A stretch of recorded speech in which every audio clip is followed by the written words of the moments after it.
Welcome, y'all. It's Wes with DIY Food Plot Pro. Thank you so much for joining us.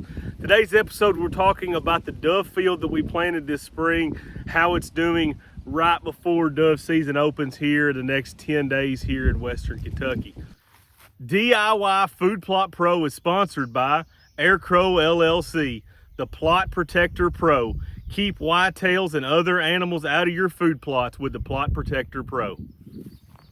My name is Wes. I run the channel DIY Food Plot Pro. I've got a Bachelor of Science in Agronomy. I farm for a living, and I've got a 2,900 acre whitetail deer hunting outfitter in Western Kentucky where we cannot bait. So we rely heavily on these food plots that I produce on the channel to hunt and harvest the animals that we're blessed to hunt here in Western Kentucky. Seems like every time I'm in this field, the wind's blowing 30 miles an hour. But I brought this video to you guys earlier this spring of me planting this food plot for the doves, and I wanted to take my daughters out and have them some good dove shoots, and I wanted to show you, kind of give you an update on this food plot where it's at. So as you can see, everything's pretty well drying down at this point. We do have a tremendous amount of good night of living. There's a pile of doves just got up. We do have a tremendous amount of doves using this field right now.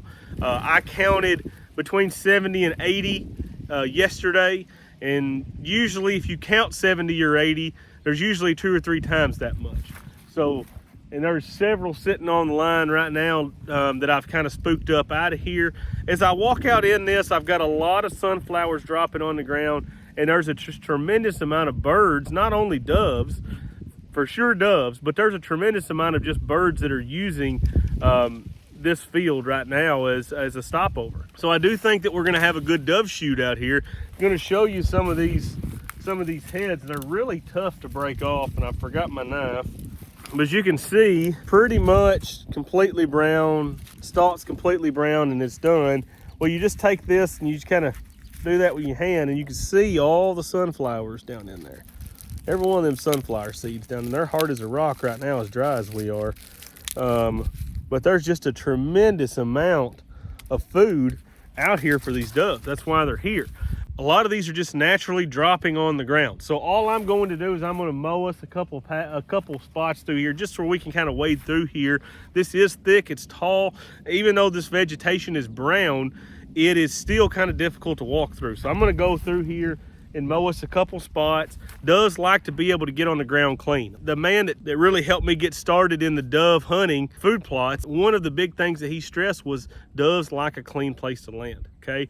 And he doesn't use any pre-emergence on his, so his gets awful woolly, awful grassy. He comes in and sprays it, kills all that stuff down, where those sunflowers and all the grass seed that's out there kind of are turning back. And then he's got a good clean spot. He bush hogs super low to the ground like a yard, so those doves can go sit, eat, and he said they feel really comfortable in there.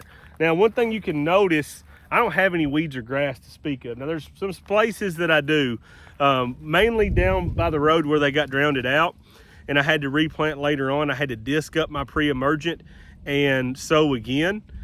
That really hurt the pre-emergent. But where otherwise, I mean, I don't have any grass or weed pressure out here. I use dual magnum. It was labeled for it. So what I did is I came out and I disc it, got the ground all loose. I sowed black oil sunflower seeds, same thing as you buy at any feed store. I sowed them. I disc them in very, very lightly. And as soon as I got through discing, I went and hooked up to my sprayer, and I sprayed this with dual magnum, and that's a pre-emergent. It's gonna stop a lot of the grasses and a lot of the small seeded weeds as well.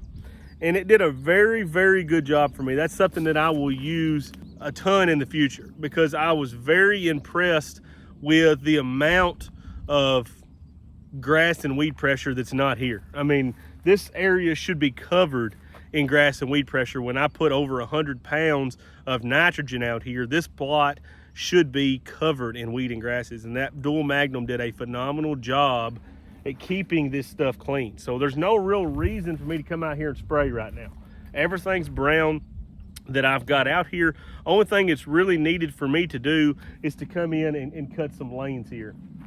That's really the only thing that is really needed at this time. So once again, talking about pre-emergence, how important they are in this process. Yeah, I never sprayed this. No clethodim, no Roundup, no Clearfield, sunflower. No, I didn't do anything on this. I literally sprayed it right after I seeded, and that's it.